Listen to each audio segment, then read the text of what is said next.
I'm Madhu Sharma and this is Design Mind. Every episode we teach your mind about design by analysing a website. In this episode of Design Mind, we are looking at the portfolio site of Guillaume Juvenet. Before we start, I must apologise in advance as I'm probably butchering his name. Guillaume is a 21-year-old developer based in France. As we will see, the website has a number of unique features, such as a playful style, an unusual navigation system, and a wonderfully simple design.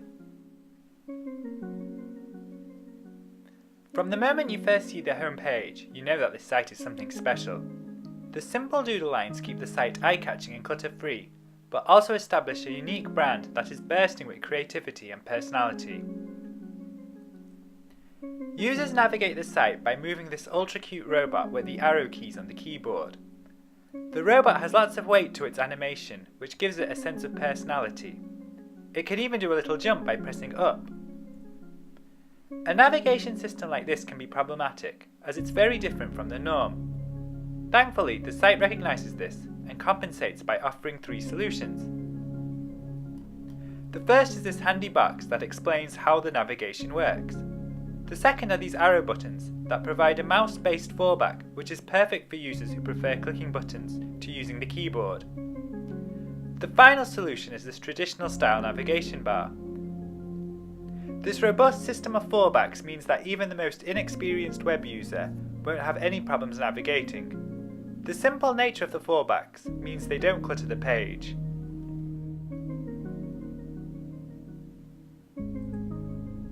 This skills section is the first area on the site. As this box explains, the user has to type in /list to see Guillaume's skills. Although this creates a minor amount of friction, as users aren't really used to typing in to get information on a portfolio site, it is a brilliant way of demonstrating Guillaume's skills, as it shows that he is comfortable with programming languages and knows how to use them to accept and respond to user input.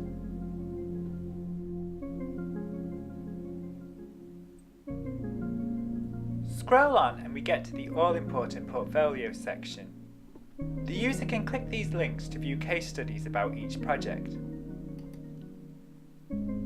These case studies are a change of navigation mode as they require vertical scrolling, so the site provides this handy icon, which is a great way to inform users of the change in scrolling without being too obtrusive.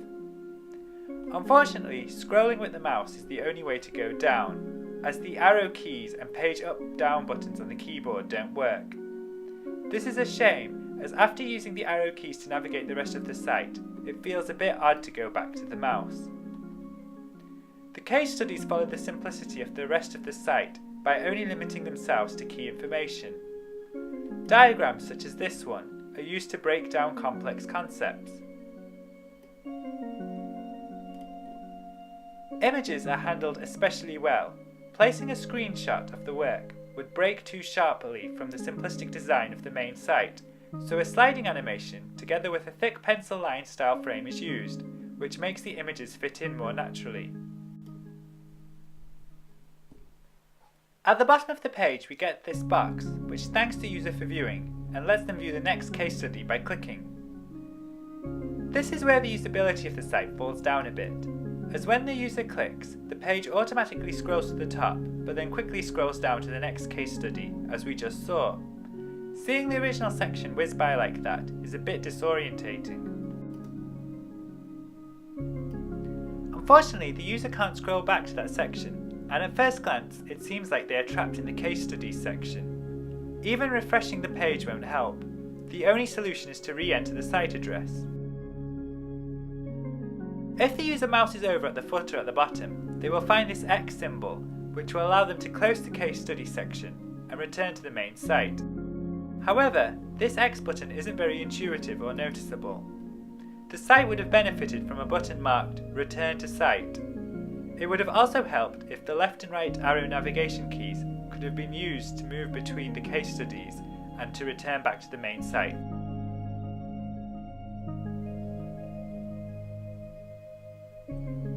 The final section on this site is this thank you page, which provides links to Guillaume's Dribble portfolio.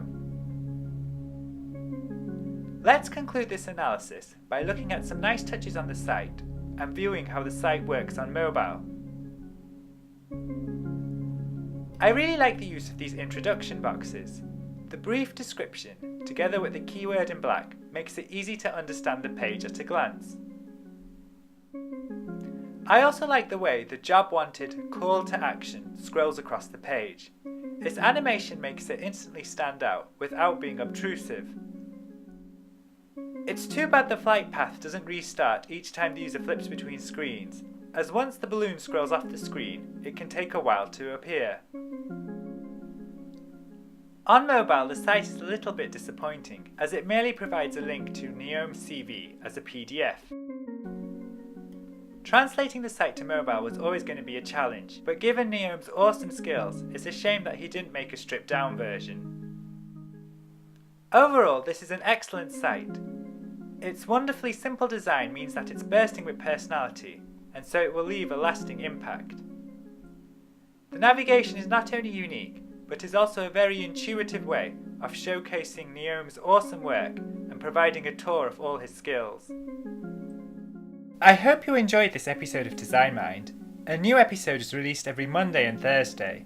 Visit us on the web at designmind.info. You can also find us at YouTube and on iTunes, and we'd love it if you could leave us a review at any of these places. Until next time, happy designing!